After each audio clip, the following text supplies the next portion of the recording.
Plato, an ancient Greek philosopher of the classical period, once said, "If you do not take an interest in the affairs of your government, then you are doomed to live under the rule of fools." Very warm greetings and welcome to Athena Voices. We're reaching you live from Athena Center for Policy and Leadership, brought to you by Clear Path Media. My name is Annabelle Oji, and we are live. Now, new sheriff at Nigeria's Electoral Commission is, like they said, there is a new sheriff in town, right? So now we already have a new sheriff, and his bold words, stern reforms, and a promise to rebuild trust in the ballot. But will determination translate into delivery? That's what Nigerians are asking. As the new INEC chairman deploys over 24,000 personnel for his first real test, the Anambra State election, all eyes are watching to see if this marks a turning point or just another rehearsal in Nigeria's democratic cycle.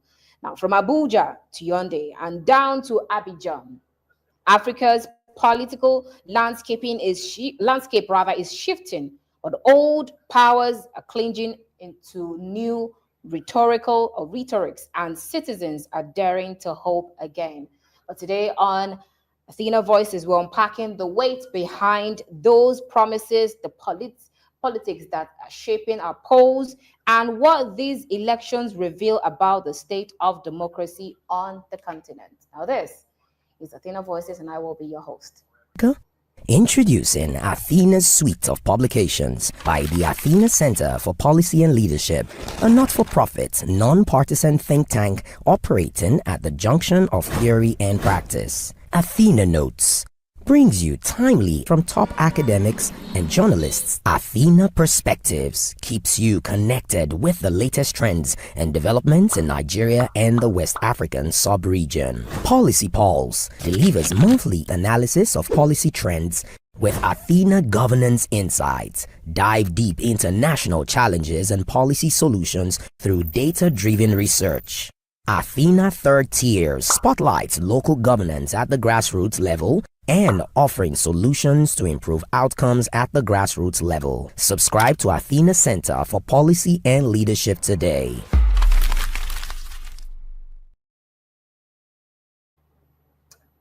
All right, welcome back. Now let's go straight to our conversation for today. And my guest is Habib Gajo, who is a political economist. Welcome to the show, Habib.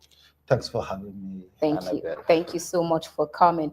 Yes. All right. We have so much to unpack. And today we're supposed to also have Dr. Latubosun, who contested for Osun State House of Assembly. But he'll be joining us later virtually. But before we go, we'll kickstart this conversation. Let's take another break. And when we return, we'll kickstart as soon as possible. Go. Introducing Athena's suite of publications by the Athena Center for Policy and Leadership, a not-for-profit, non-partisan think tank operating at the junction of theory and practice. Athena Notes brings you timely from top academics and journalists. Athena Perspectives keeps you connected with the latest trends and developments in Nigeria and the West African sub-region. Policy Pulse delivers monthly analysis of policy trends with Athena Governance Insights. Dive deep into national challenges and policy solutions through data-driven research. Athena Third Tier spotlights local governance at the grassroots level and offering solutions to improve outcomes at the grassroots level. Subscribe to Athena Center for Policy and Leadership today. Go. Introducing Athena's suite of publications by the Athena Center for Policy and Leadership, a not-for-profit, non-partisan think tank operating at the junction of theory and practice. Athena Notes brings you timely from top academics and journalists. Athena Perspectives keeps you connected with the latest trends and developments in Nigeria and the West African sub-region. Policy Pulse delivers monthly analysis of policy trends with Athena Governance Insights. Dive deep into national challenges and policy solutions through data-driven research. Athena Third Tier spotlights local governance at the grassroots level and offering solutions to improve outcomes at the grassroots level. Subscribe to Athena Center for Policy and Leadership today.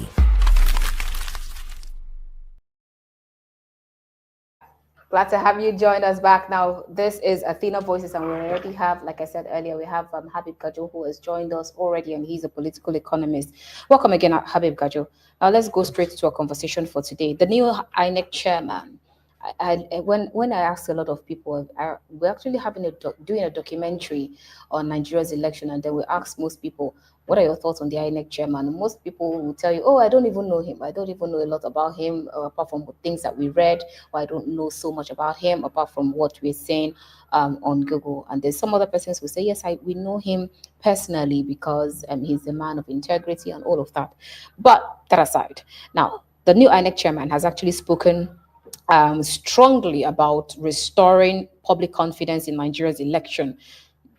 And then he has also promised that he would ensure transparency, he will ensure early logistics and technology deployment. So Anambra State, November 8th, election will be his litmus test for people who say they don't know him. That will be the opportunity to know him better and know if he's able or capable to do all that he has promised to do. But first, how exactly do we begin to access his early tone, how he started from when he was being screened and all that he said during that moment? How do we assess all of that? Is that actually a renewed optimism, or is it just another chapter of promises that we've definitely heard over and over again, even from before independence down till this time? Yeah, well, thank you very much for this question. Questions. Definitely, Nigerians don't know the new ANEC chairman, Professor Anipetan. People don't know him, but those who are in academic cycle and those who are in a legal line, legal practitioners in this country knows him because he's a senior advocate and he represents most institutions, and I think he's a professor, he's a lawyer of business and what else again. So secondly, he's from Afeba Balola University, from Afeba Balola University to University of Jos, where he was a DVC administration up to the position, that's the position he held when he became and was appointed INEC chairman. There is a lot of issue about his background, but there is nothing to talk about his background or criticize or make an issue. You understand?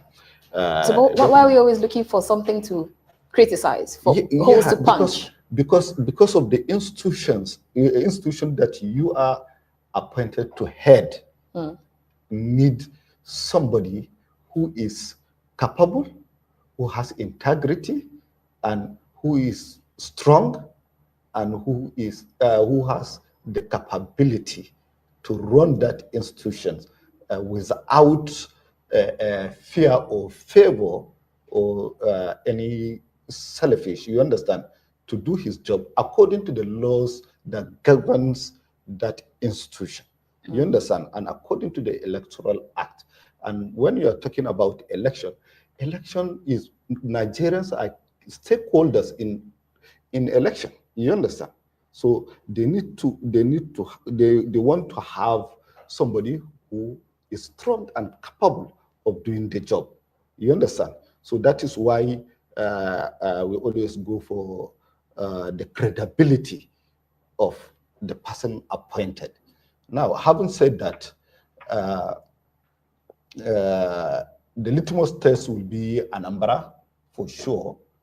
Anambra, even since the coming back of democracy in 1999, Anambra is one of the states that very controversial in politics, very controversial in election. You understand? We have seen how Umba Tinudu was removed and what happened during his administration, the godfatherism and so on and so forth. You understand? We have seen how Chris Ingige, when Chris Ingige was elected, we have seen how he was taken to shrine, you understand, to take an oath and so on and so forth. That led to stopping the Anambra development, or I will say Anambra was not having a dividend of democracy. The crisis escalated with Chris Ingige up to the position of he was kidnapped as a governor, or he was adopted as a governor, where he made a call to the national secretary of the PDP and was broadcasted live on Radio Nigeria. Then the president, then Olusegun Obasanjo, intervened, and Chris Ingige was removed by the court, by the Supreme Court, for not winning election, and Peter Obi was declared the election, and that's how Anambra fell into a off-seasonal election. So since then, we have seen a lot of crisis with Peter Obi's administration, where he was impeached and court brought him.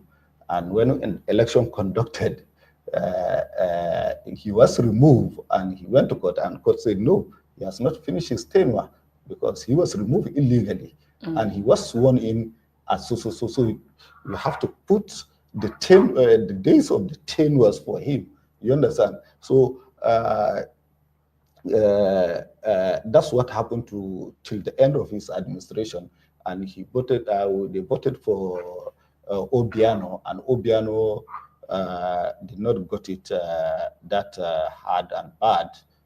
He had a successful administration for 4 years, for 8 years. Then Charles Soludo came in now, so it's going to be. So sorry, I had a warning. Do you agree with those who say that Anambra State election is not just an election, it is a tradition?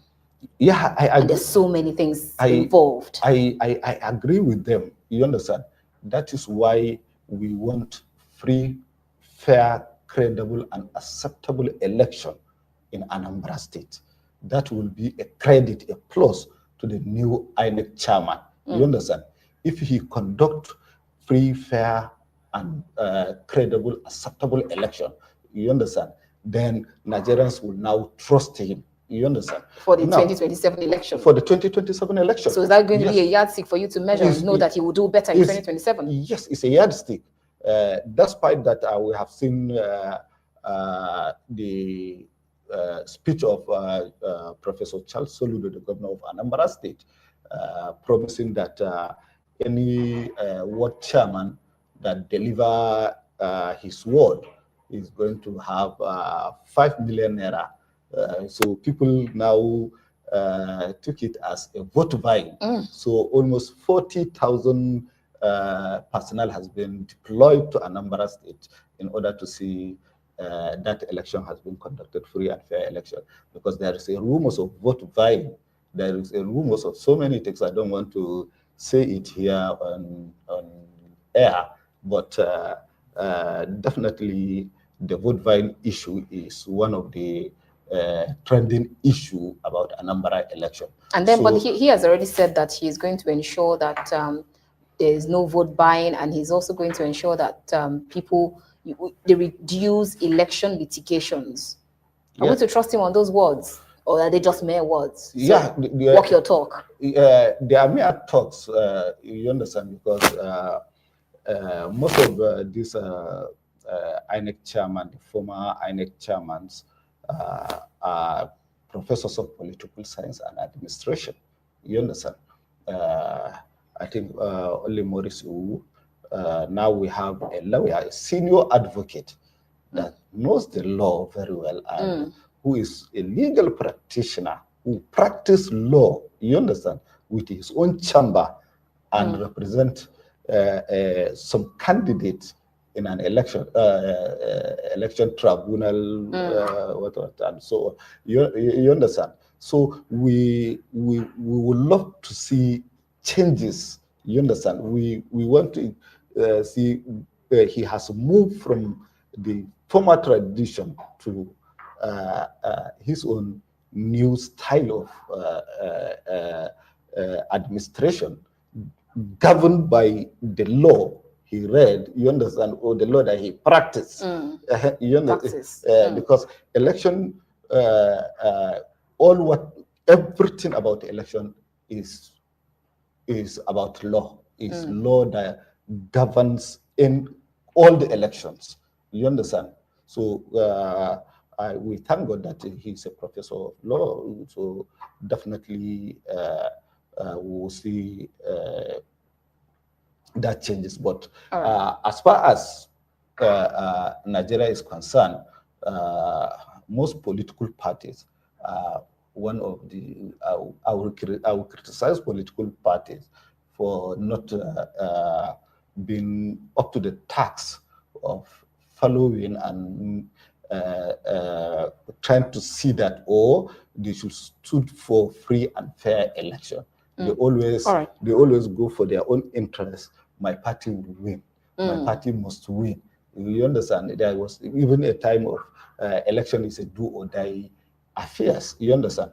Now we have a state capture instrument in election. So those are the issues that people are worrying about it. But also me too, I'm worrying about it. I hope to see free and fair, credible election in Anambra State without vote buying, without violence, without any issues that will follow. That's what we are hoping to. Oh, all right. So, since we've talked about the fact that we're looking forward to see free and fair elections, and then I recall few days ago or a few weeks ago, we've had most people say that or make statements like, regardless of who the current president decides to bring in as the INEC chairman, even if you like, he should bring his son. Nothing is going to happen. There will be no second term.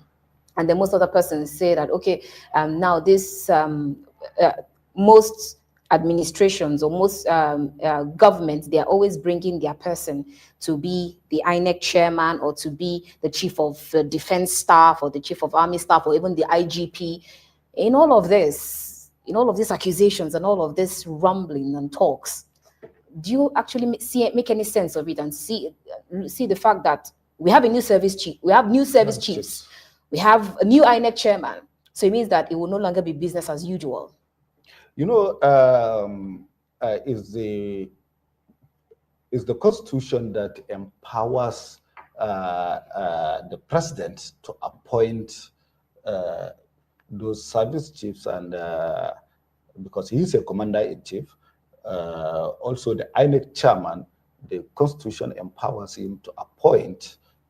You understand? So that will not be taken away from the president. You understand? And the president ought to have been neutral in picking who is going to be INEC chairman or any service chief that he want to appoint. You understand? He's supposed to be neutral, and doing that will give his government a legitimacy that people will accept the government. But as things are going, we start seeing people appointing their own cronies. You understand? Their own friends who who are selfish or who identify as members of political party. You understand? And the law says no member of any political party or card-carrying member of a political party shall be appointed into the position of the Independent National Electoral Commission chairman and federal commissioners of INEC, resident commissioners, returning officers, and all those who are supposed to be appointed should be neutral. That is why the returning officers... So if you're talking about neutrality, he has his chambers. Does that have anything to do with... Does that hamper on neutrality here? No, I'm not talking about the national chairman. I'm talking about the powers of the president. No, I get. You understand? I get what you mean. And those powers gave him like a guideline of who to appoint. You understand? I'm trying to put it together. Your question that says if he like, he shall appoint his son. You understand? So that's selfish. When you appoint your son, the law did not stop you, but the law says don't be selfish. You understand? And in the oath of office, there is I want to be selfish. You understand? And I will be fair to all the citizens of Nigeria, and so on and so forth. So definitely the issue of selfish has been taken away by the Constitution. That's what I'm trying to marry together. We need to go on a break because I think our next guest, Dr. Olatubosun, has joined us. But before we go on that break, I'll return back to that question I asked. I heard a lot of people asking, especially, so many things come out from when people gather together in Free Readers Association. So for some people, that is where the real Nigeria, they rule the real Nigeria, and things happen there. So I hear some of them ask the question that, but he's a lawyer and he has his own chambers. Does it actually, and then one other person came up and then said, I recall when during the general elections, the Labour Party presidential election candidate, Peter Obi, had some business interest. I'm not going to mention name, which at some point he had to let go because of interest in politics. Yes. Does that also affect the INEC chairman, the fact that he already has his chamber? Yeah. Does that touch on neutrality? Yes. You see, that his chamber once represented, like I said in my one, that represented a political party in election tribunal trials. You understand? And also represented a senator who lost the election from Kogi State. Is from his chamber. You understand? So now the chamber, he will not use the chamber because many politicians... What do you mean by he will not use the chamber? Yes, he will not use the chamber because many will go to his chamber, you understand, to file a case during election petition tribunal and trying to seek, and it's only INEC that will give evidence the court will accept in either upholding the election or cancelling the election or calling it for a reroll. It's only INEC that has that power to represent evidence. You understand? That's it. That is what is called credible evidence, because INEC has a documented evidence after election. So any electronic evidence will not be, in fact, in our laws, man does not accept electronic evidence, more especially in...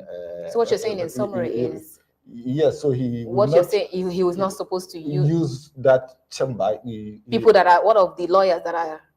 he should resign from the chairmanship of the He's supposed to resign from his chamber? Yes, so that he will face the new appointment that he was given. It's a national appointment. That's actually an interesting, actually an interesting side to it. We have to clear all these things to Nigerians to understand that is not business as usual. Just because president appointed you, you think you will do whatever you want. You continue with your businesses and so on and so forth. No, there is a law. You understand, and there is rules and regulations, and the law applies to everyone. Applies to everyone and does not respect anyone. All right, looks like this conversation is going to get more interesting and more heated up. My guest, Habib Gajo, a political economist, has actually laid the foundation, and we'll go on a quick break. When we return, we'll bring in Dr.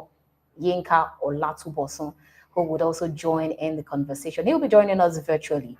Ladies and gentlemen, stay with us. We'll be right back.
All right, welcome back. If you just joined us, this is Athena Voices, and we're reaching you live from Athena Center for Policy and Leadership, brought to you by Clear Path Media. If you just joined us, you've actually missed out on a whole lot, but then you can still join in the conversation. And my guest is, we have two guests today.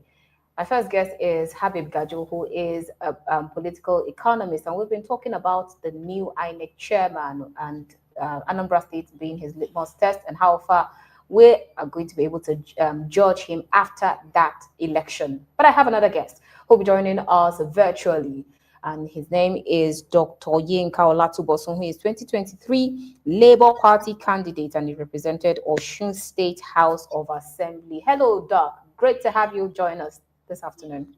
Thank you very much. Thank you for having me. All right.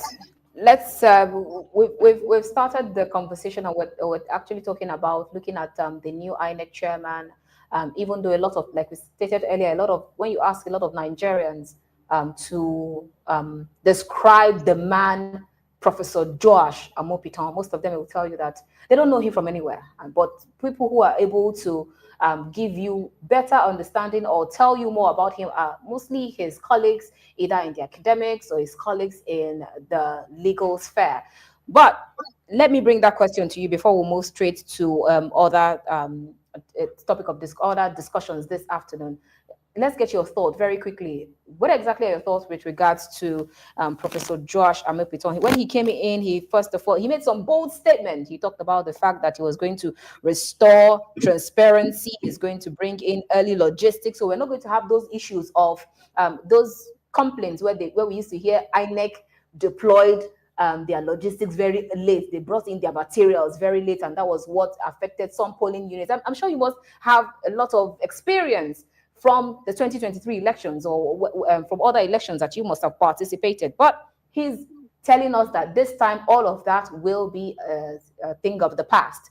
So what are your thoughts in this? And then since we're looking forward to the 2025 Anambra State elections, let's get your thought very quickly. All right, thank you very much. Professor Amopitan appears to be a round peg in a round hole. You know, if you listen to his screening at the National Assembly, the man appears to know what is expected to do. You know, he has a proper knowledge, adequate knowledge of what Nigerians are expecting, you know, from him as the new INEC chairman. He's been able to identify some of the challenges, you know, that INEC is facing, and he already has his plans on ground on how to tackle, you know, those challenges. Now, what is just left for him is for him to now, walk the talk, because it's not enough for him to say those things that he wants to do. The expectation is that he should be able to, deliver on those promises that he has made to Nigerians. And the Anambra election is around the corner. So, we'll begin to judge his performance based on the outcome of that election. And we expect that he should be able to, perform, very well, because going by his pedigree and then going by his resume, I have no doubt that he's competent enough to manage the affairs of HINEC. He is a senior advocate of Nigeria, and he served as the deputy vice chancellor of his alma mater, University of Jos, where he studied law and all that. So we expect a lot from him, and I want to believe that he will live above God. Let's just have that assurance that Amukwiton is going to bring the desired, changes to HINEC, and we expect that at the end of the day, we will not have any reason to complain. So not having any reason to complain, that means for someone like you who is a politician who have contested, it means that you personally, you have, let's say, let's give a scale of 1 to 10, 1 being the lowest and 10 being the highest. What are your expectations, or how high or how low are your expectations towards the new INEC chairman? Well, my expectation is 8/10, because yes, that's my expectation. Anything short of that is not acceptable to me. I can't say 10/10 because he's still a human being, and any organization run by human beings, there are bound to be challenges here and there. But at least if he's able to get 8/10, I think it's okay. So I am not. I don't have any doubt in my mind that Amukwiton will deliver. On his All right, mandate. let's move straight to manpower and readiness. Now, they've INEC said that they're over 24,000 personnel for the Anambra polls. That, like I said, is going to be his real test. That will be his litmus test. So beyond numbers, what exactly determines the quality and the integrity of all of this deployment, especially in flashpoint areas or that are actually prone to vote buying or intimidations? Before we brought you in, Habib Gajo had actually talked about vote buying and intimidations in Anambra State. So what will determine the quality and the integrity of all of this, of that deployment, especially in areas where we know that this either vote buying or intimidation will happen? 2 questions, and I'd like you to quickly embody them in one breath. That's one on the side. And secondly, if any lapses occur, like you say, he's human, so we should cut him some slack, at least make excuses for him. But then, if any lapses occurs, late arrival of materials happen again, just like they used to say, Nigeria may happen to you. So that could actually happen again, or violence or compromise staffs of the electoral umpire. Will that automatically dent the credibility of Professor Josh Amopitan? Of course, if there are late arrival of sensitive materials, voting materials at the polling unit and all that, these are things that we have to hold INEC responsible for. And he, as the new chairman of INEC, has to accept or take responsibility for any flaws. So he needs to make enough plans, adequate arrangements. There should be plan B, so that in case of any eventuality, they will have an alternative arrangement in place. Maybe the vehicle breaks down, there should be another vehicle that can convey the items to ensure that it gets to the polling unit on time. So excuses, such as late arrival should not, be entertained, because these are areas where rigging and all those stuff can easily be perpetrated. Now, then coming to the issue of vote buying, when we talk about election in Nigeria, it's not just only INEC, that is involved, even though INEC is the umpire, but the security agents too, they have, they play major roles. They have crucial roles that they play during election.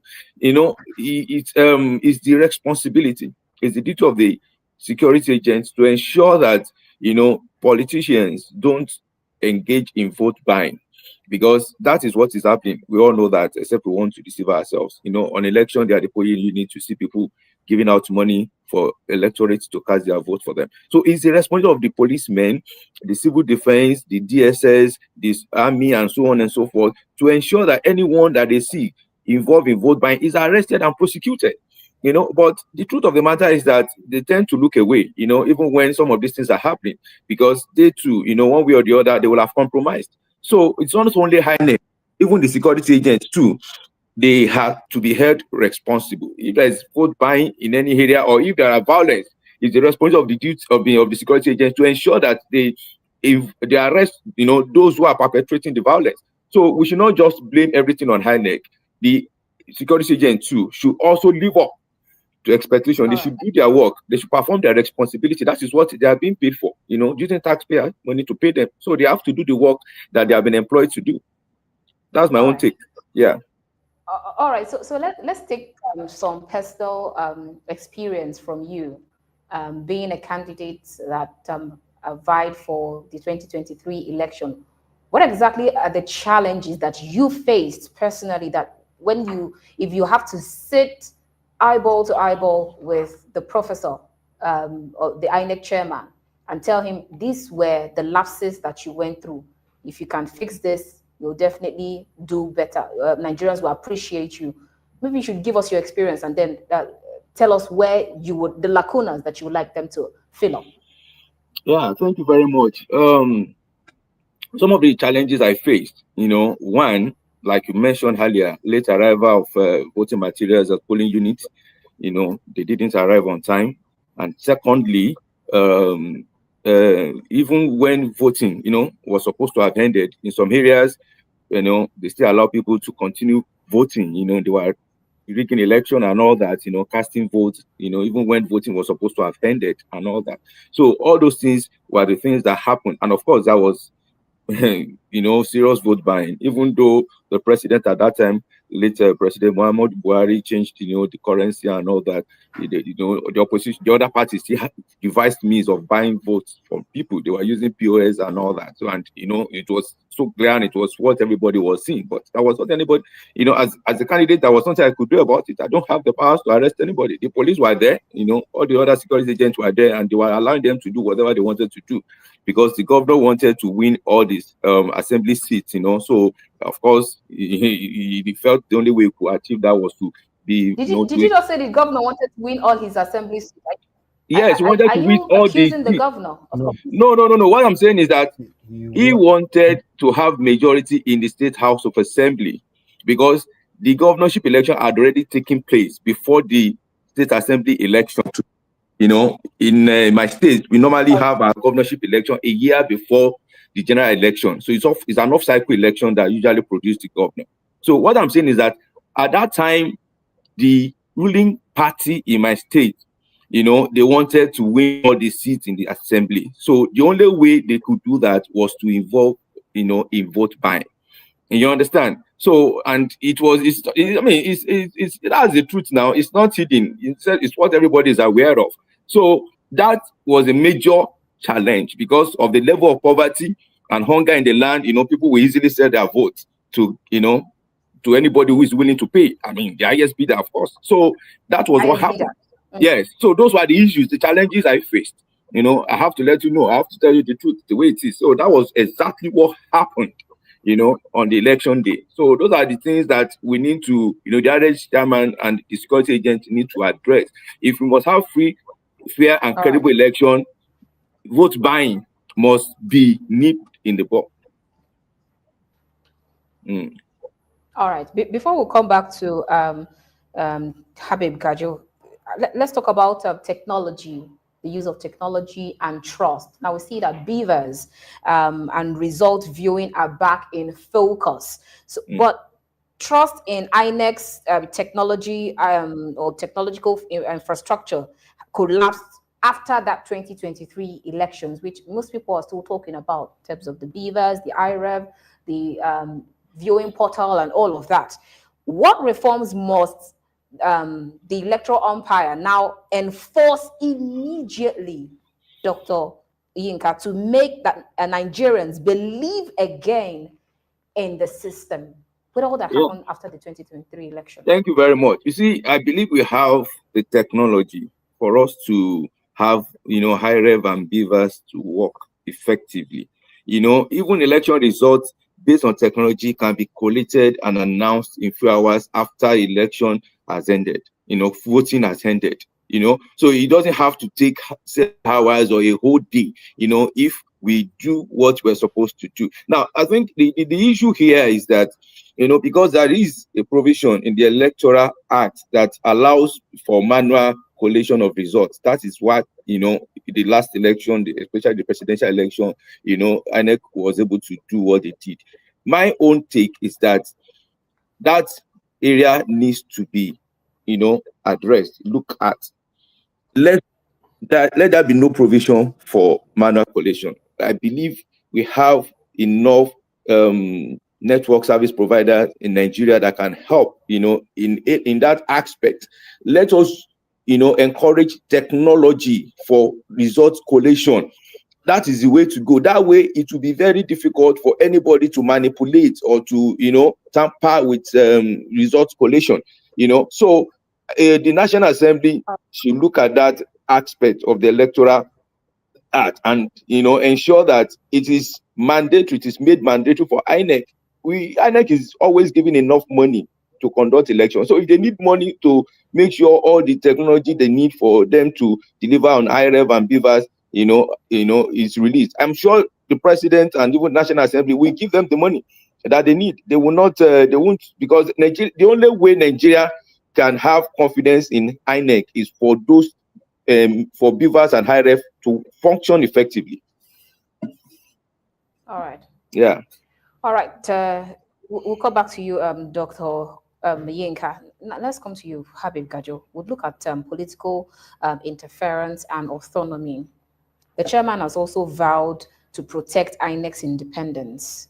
But how insulated can he really be from political pressure in a system where appointments actually came from the presidency? I know that you've touched on, actually touched on it, but I just need you to briefly touch on that again, just so that our viewers hear it again, because it looks like Nigerians, we need to hear things twice, 3 times before it actually sinks and then we accept it. Yes. And then secondly, would true independence mean changing how the INEC chairman is appointed altogether, perhaps by the National Assembly or maybe a neutral committee? Well, you see, according to the law that establish the Independent National Electoral Commission, supposed to be an independent body, you understand? But at the same constitution, gave powers to the president, commander-in-chief, to appoint, you understand? And give the government to appropriate money for the organization, you understand? From there, that organization lost its independence, you understand? It's now dependent on not independent the anymore, and the presidency itself, you understand? And that's what is happening in all African countries. That is why our democracy is stagnant. That is why we don't see dividend of democracy, and our development don't come from democracy. You understand? Those who are appointed, they see it as a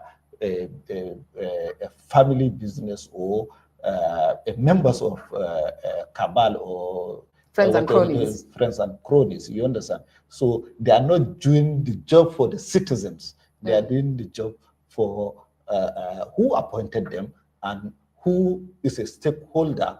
Let me use this word.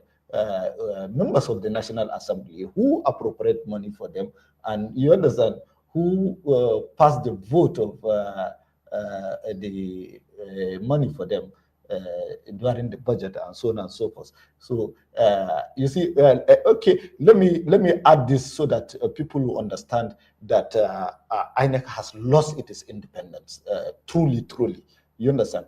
Before, it was INEC chairman and his commissioners that will set and make a proposal of the budget for their organization, the money they will spend in a year, because they are the only one who knows how the challenges they are having, and they knows the elections they are going to face, like up-cycle elections and so on and so forth. You understand? Some local government election and so on. Then, so that powers was taken away from the Independent National Electoral Commission, was given to a ministry.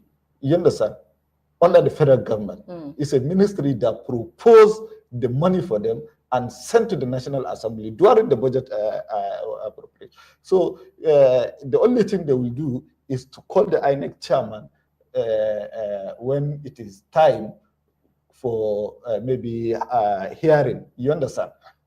If he likes, he goes. If he likes, he don't go, because he did not make that proposal. So that financial autonomy that INEC has been taken away from them. So they lost the independence. Having said all, the president has the power to appoint the commissioners and the INEC chairman. So to me, INEC has lost its independence a long time ago, because I started contesting from councillor to local government chairman, you understand, to up to the presidency. I contested the presidency in 2019. So I know what Mahmoud Yakubu did. And right from my contest as a councillor, I've been attending. So take us back. I've been attending INEC stakeholders meeting. You understand? Right. So and then the peace accord and all of that, all of those meetings. Yeah, we understand. We sign, we do everything, but at the end of the day, the rest is history. This laugh that you just gave, I need you to take us back to that statement that you just made, that you know what Professor Yakub Mahmoud did. What exactly did he do?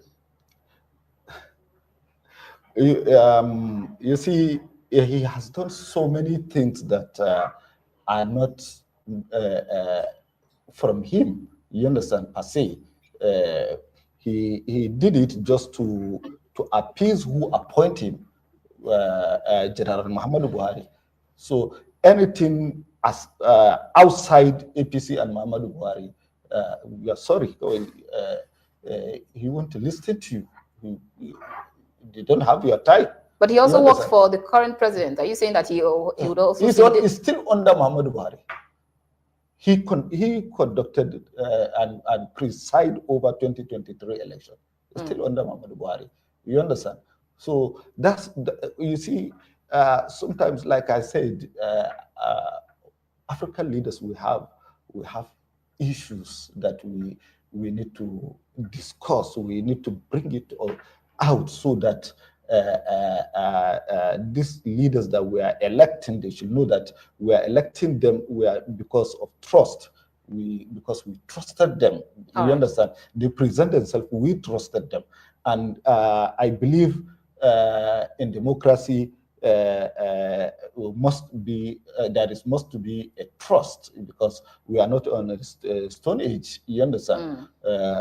So the INEC need to be trusted. You understand? Right. Need to be trusted. But if you notice, there is no election from 1999 to date that issue of mistrust has not been discussed. Okay, so let me borrow Dr. Yinka's words, say that he trusts he has like 8% trust in the new INEC chairman, that he will definitely deliver, even though he's not giving him the remaining 2% because he's human. So there might be some errors. So let's cut him some slack. And then I believe that Anambra State would deliver what will make us believe that 2027 will be far better. I believe with Yinka, that's his own belief. You understand that the man has integrity and competence to deliver 8% out of 10%. So That's a good pass mark. That's a good pass mark. You understand? So, All right. but me, I'm talking about the institutions, the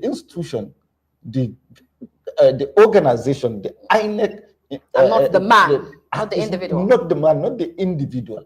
You understand? So that means what we need to do is we should look at building institution, not individuals. Yes, I expected the president before appointing the INEC chairman. You understand?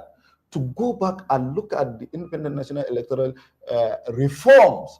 You understand? More especially the West report. You understand? He should take one or two things like 8 out of 10 or 5 out of 12 24, because I think it was 24 recommendations. You understand? He should pick some that he knows that he can deliver on them, like the way President Jonathan did, because it's Umaru Musa Yar'Adua that they started the reform and ended during Jonathan. You understand? But Jonathan implemented some of them, like electronic voting. You understand? Like card readers and what they call it, smart card and so on and so forth. So you understand? So the issue is now we need to, there is a reform that we need to carry out technologically, you understand, to have what we call accreditation and open ballot system. Open ballot system means that you must be accredited. You understand? When you are accredited, then it's machine that will accredit you. Those viewers will accredit you. Then a machine will give you a ballot paper. You understand? Then you top print on the logo of the party you want to vote for. Then your vote will definitely go to a counter room, a situation room, you understand, where election are being collated, maybe electronically.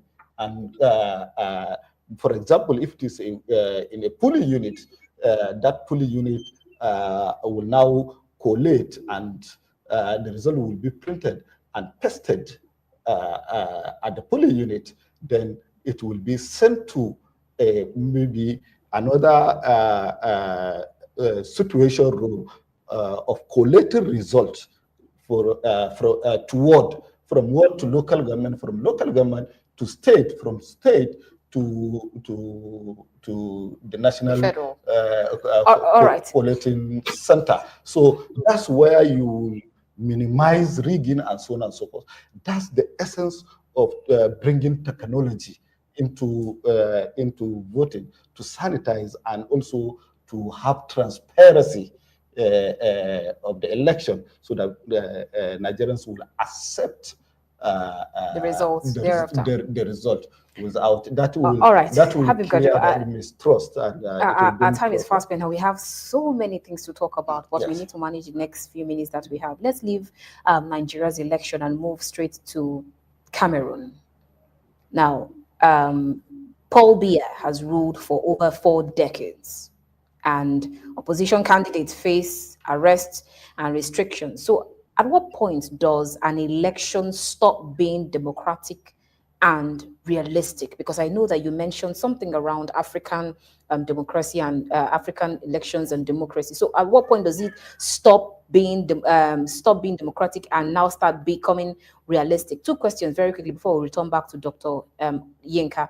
That's one. Secondly, I'm sure that you've been following the current happenings also in not only in Cameroon, but also in Ivory Coast, and then even in Tanzania, even as at today. Now, do you see any internal or regional mechanism strong enough to push for real democratic reforms, be it in Cameroon or in Tanzania or even in Ivory Coast, or maybe even in any other country? Yes, you see, Cameroon and other what they call other countries, they are not. We all have our regional blocks. You understand? Where we have ECOWAS, they have also Central Africa and the Southern Africans. You understand? So, and the North Africa. So the issue is, let me give you one instance, one example that happened. In ECOWAS, Nigeria proposed that no president should amend election.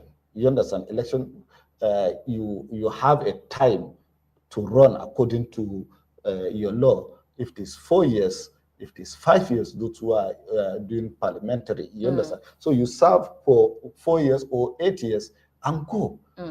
If your constitution is 10 years, like Ivory Coast, and Niger and other countries are 10 years, you understand? Then you contest for 5 years. If you win, you contest another 5 years. 10 years is okay for you. You understand? You go.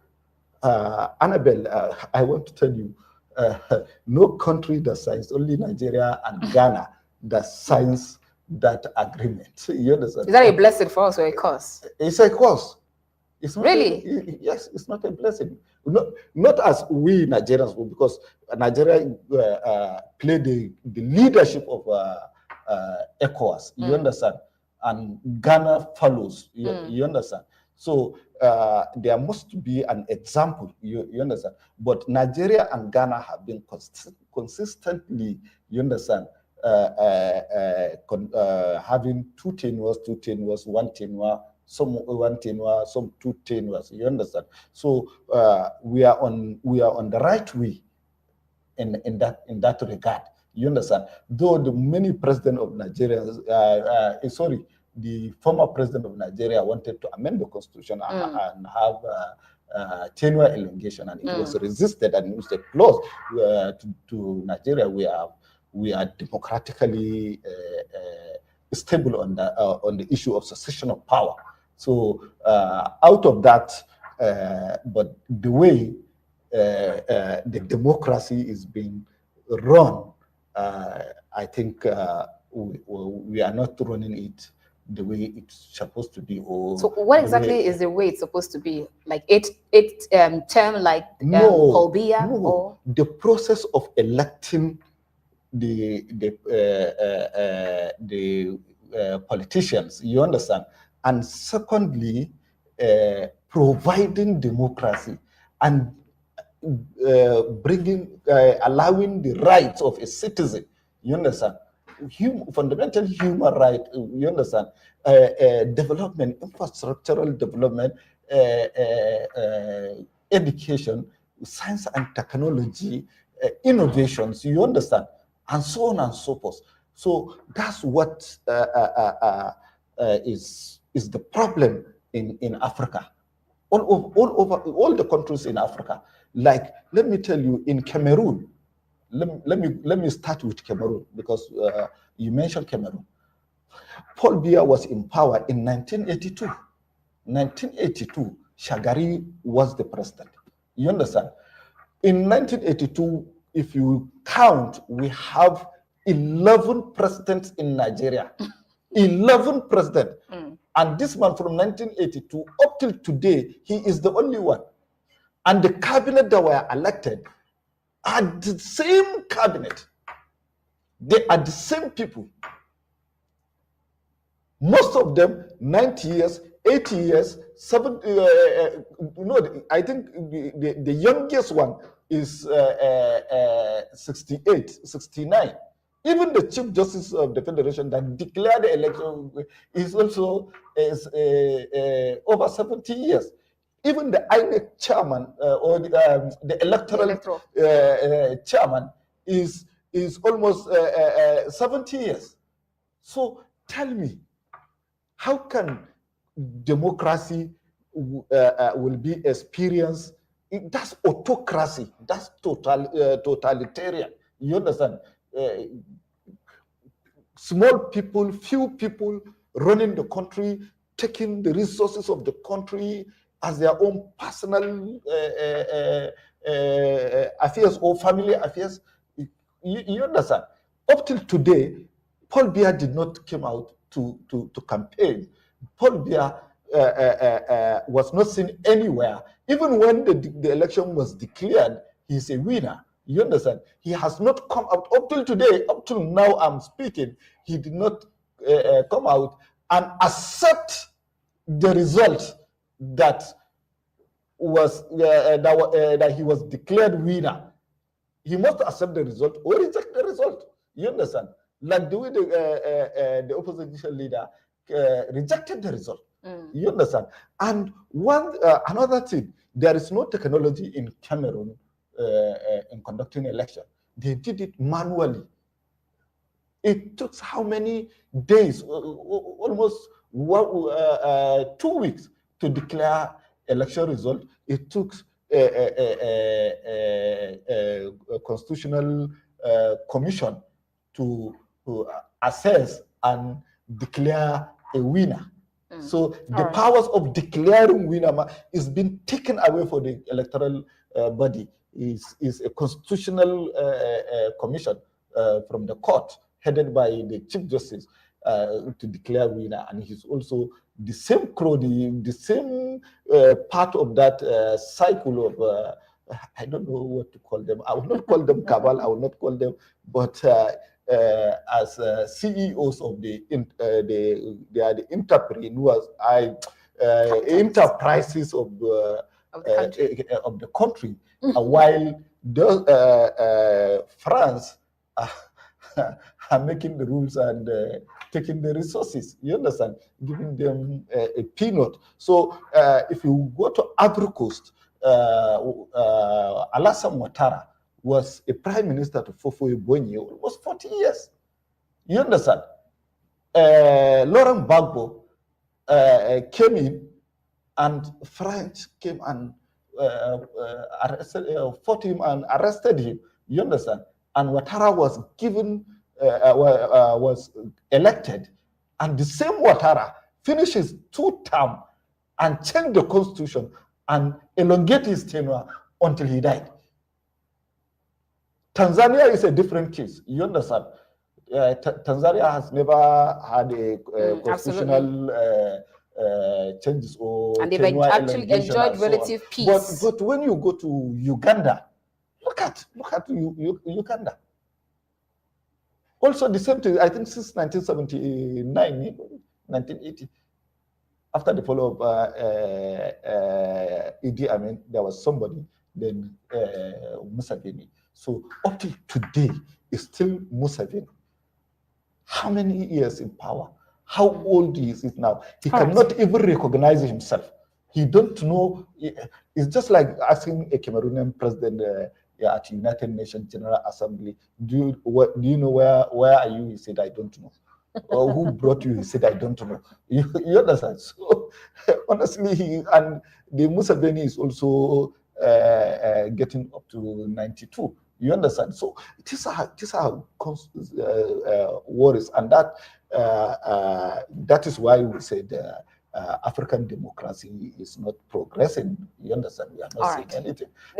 And lastly, I think I will advise Nigerian politicians, they should stop going to United States of America. They should stop going to Great Britain, whether Chatham House, whether any organization in the United States that calls you to come and speak about your country, or how are you going to govern your country. It's none of their business. You understand? They stop going there. They stop signing agreement with them. You understand? Let them come to Nigeria. We have our own universities where they will go and present their manifestos or their agendas or what they are going to do, and allow Nigerian intellectuals and Nigerian citizens and opposition to ask them how are grill them. And we have a war college, you understand, where they will go and talk about security of the country.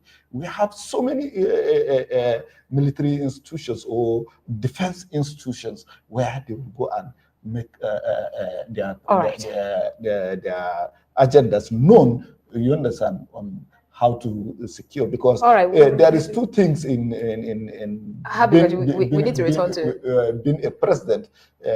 One, you must know the national security. Secondly, the political economy of your country. So I agree with you. Security, political economy, which is like more like potato. yes, It's same, it's one and the same. All right, let's return back to you, Dr. Olatubosun. Now, first, do you agree with all that he stated with regards to the African leaders sit tight mentality?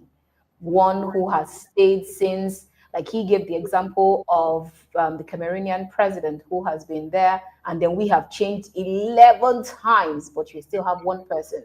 And then he agrees, or he says that Nigerian president or candidates should stop visiting Chatham House or going to the United States or the UN to make all of those their political campaigns and statements. First, let's touch on that. Do you agree with that, or do you defend? I think I'm in agreement with Alaji Gado on that. That our political leaders, our politicians should stop going to, Western countries, UK and all that, to sell their manifestos and all that. It's better they go to our, universities and present their manifestos, like you said. I'm in total support of that. Now, coming to the issue of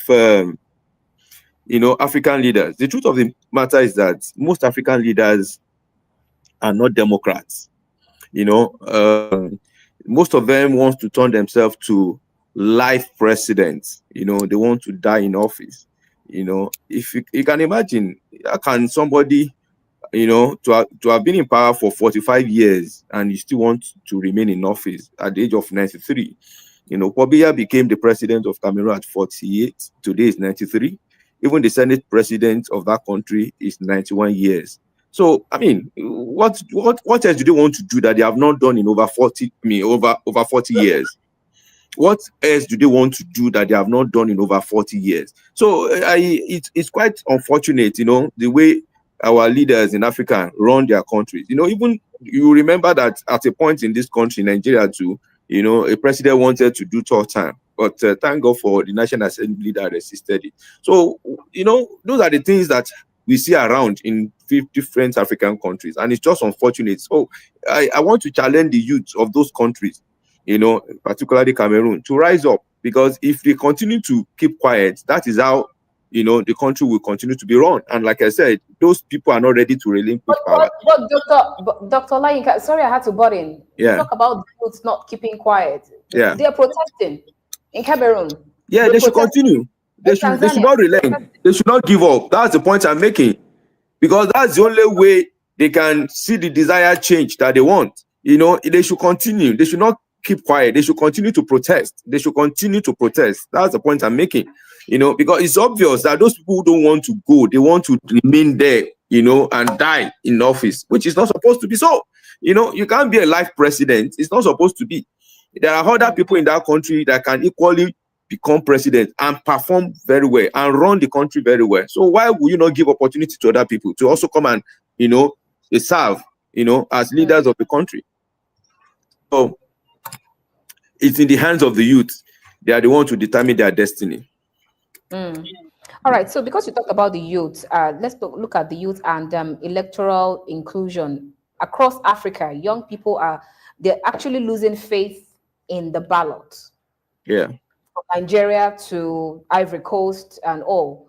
So what practical steps should electoral bodies take to make voting worth their time and not make them return back to either the stadium or the streets playing football when others are voting?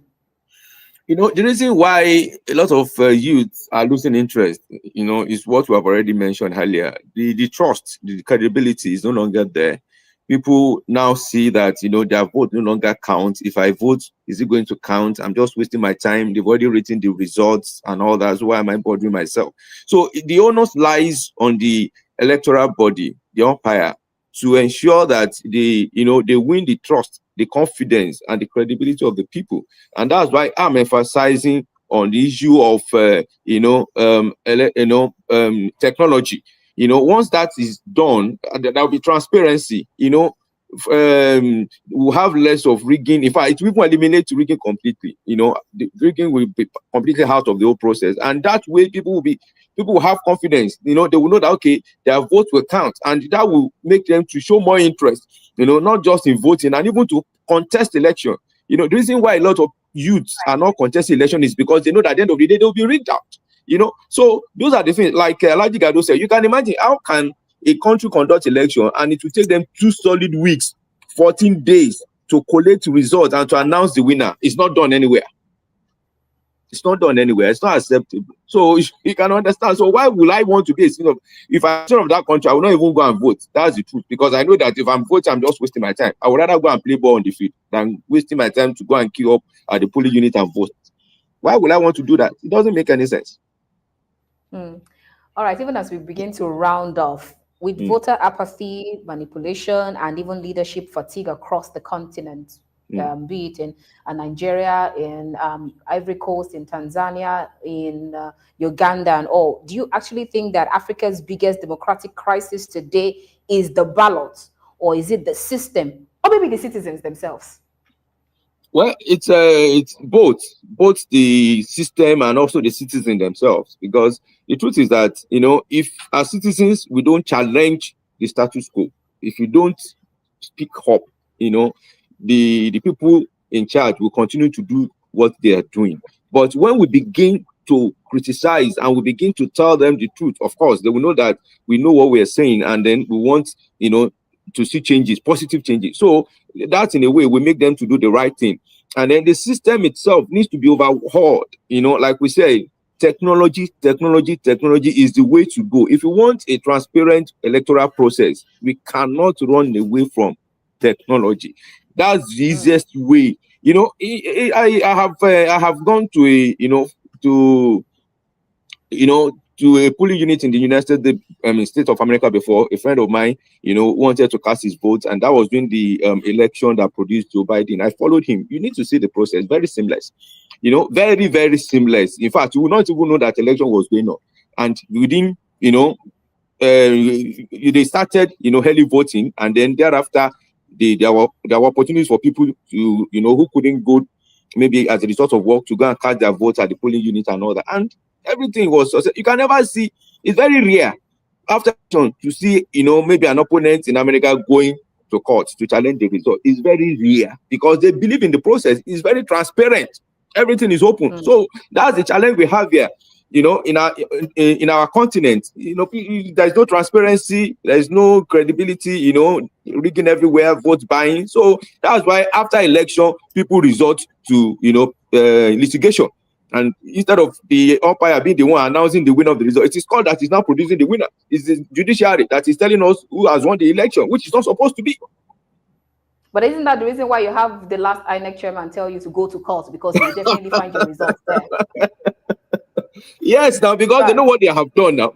And they know that they're also the one in charge of the judiciary. If you go to court, of course, like Alhaji Gado said, I'm also of the opinion that the INEC chairman should not be nominated or appointed by the president.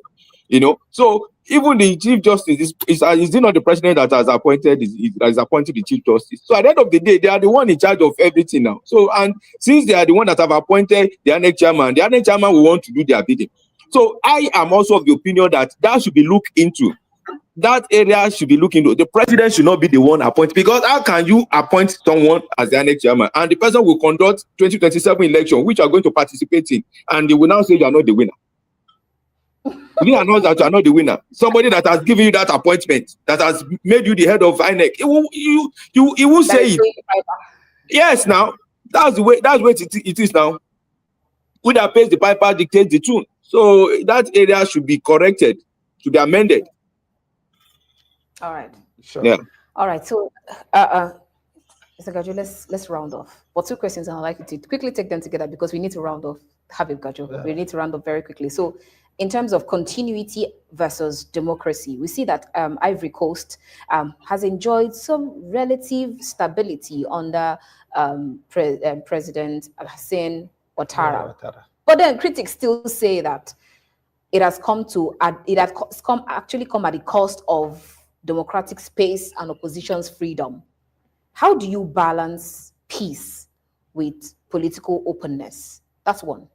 Secondly, even as we begin to round off, in terms of reform, what single reform, in your view, could change the entire story of African elections in the next decade?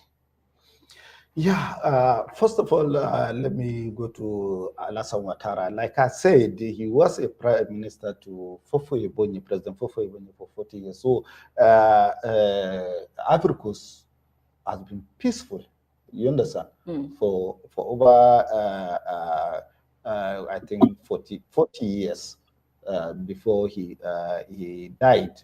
And like I said, Laurent Gbagbo came in and took over power, and French came and fought him. And that's where they have crisis, leadership crisis, political crisis, and also economic crisis.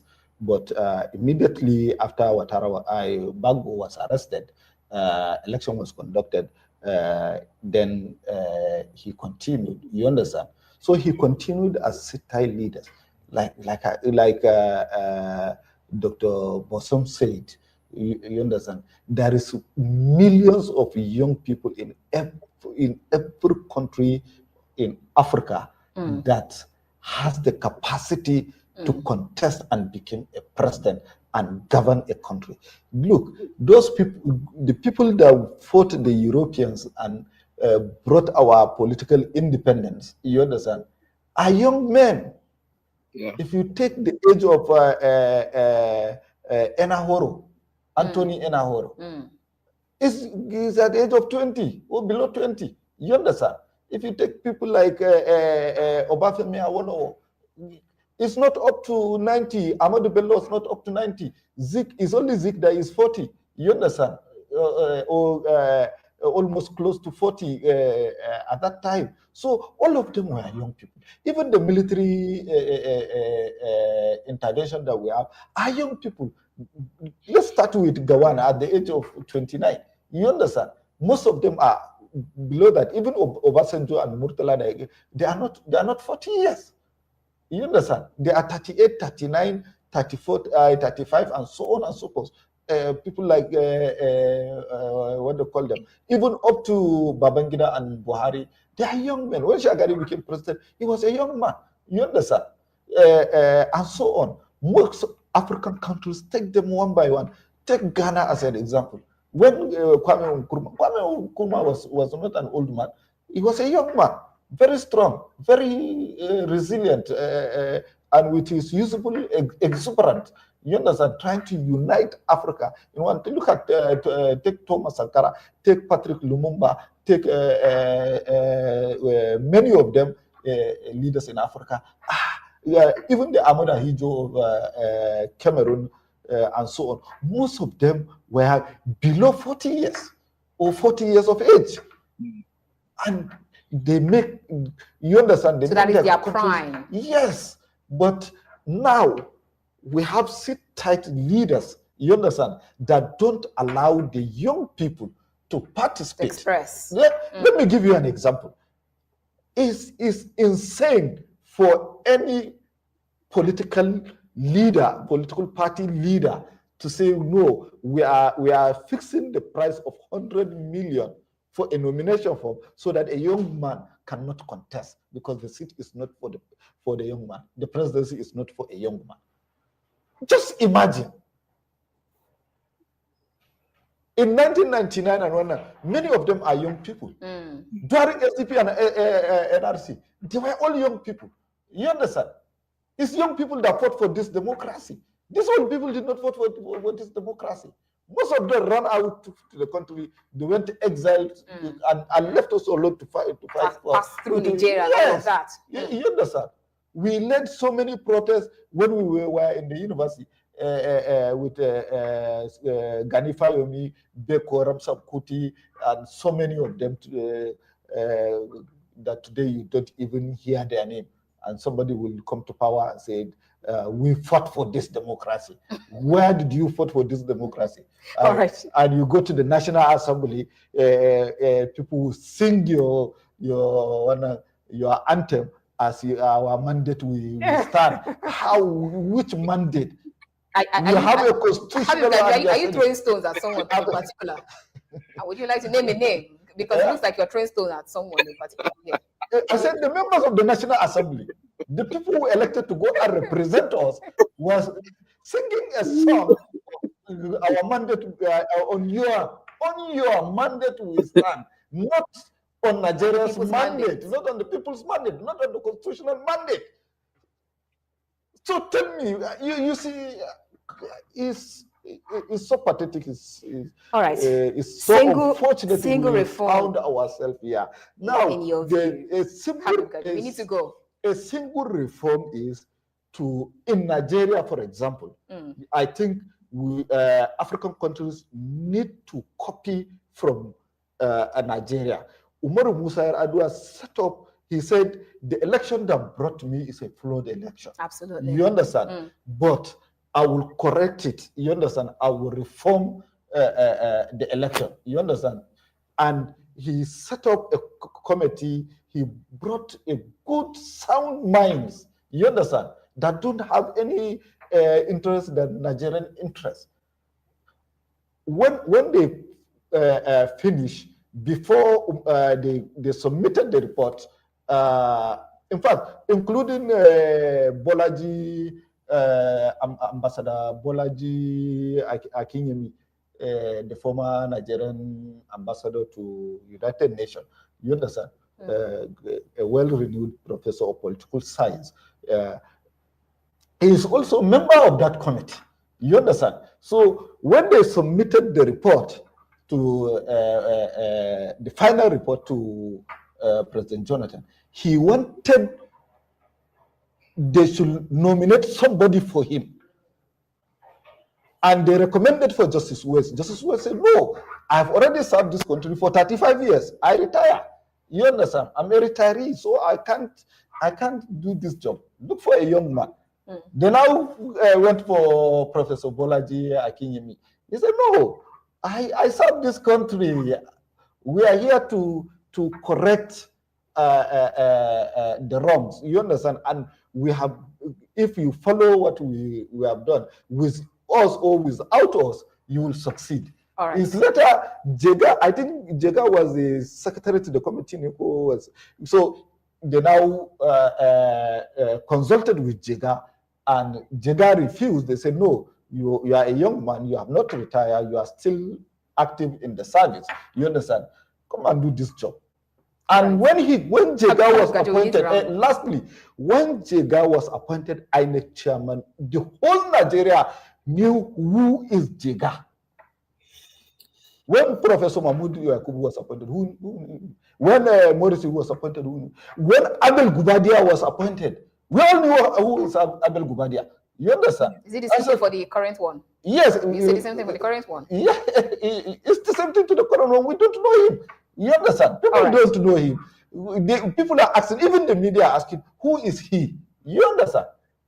The only record you have he was a lawyer from Afeba Balola University and DVC admin. He was appointed DVC admin in University of Jos. You understand? So that's the only thing you can trace about him. We need to go as a career. So we have overshot our time. What we need to do is let somebody start the reform. You understand? And will not be the beneficiary of the reform. Let me give you a short example in Turkey and Russia. You understand? People are saying Russia are two dictators, anarchists, and totalitarians. They are dictators. They are not democrats. You understand? Putin, as a president, stepped down. You understand? Somebody was elected. Medvedev was elected, and the reform took place, and Putin came back uncontested and won. So you see, there is no suspicious. Even some people are saying that it is the same Putin that did that gave his input. You understand? But somebody did it. You understand? In Turkey, the same thing. He was a prime minister when the constitution was amended, and the president has the power. So the president go and he contested the president and he won. You understand?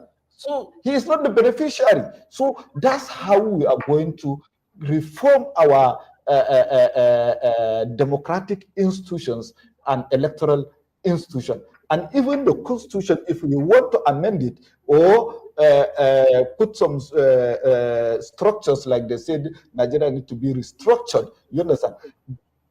Somebody should start it. You understand? When he goes, then some people will come, Right. so that we will have a free, fair country, and we'll have dividend of democracy. Then we will now call ourselves a developing country. But as we speak now, we are not developing country. We are parasite countries. That's your opinion, and you're entitled who to it. relies on international aids and borrowing.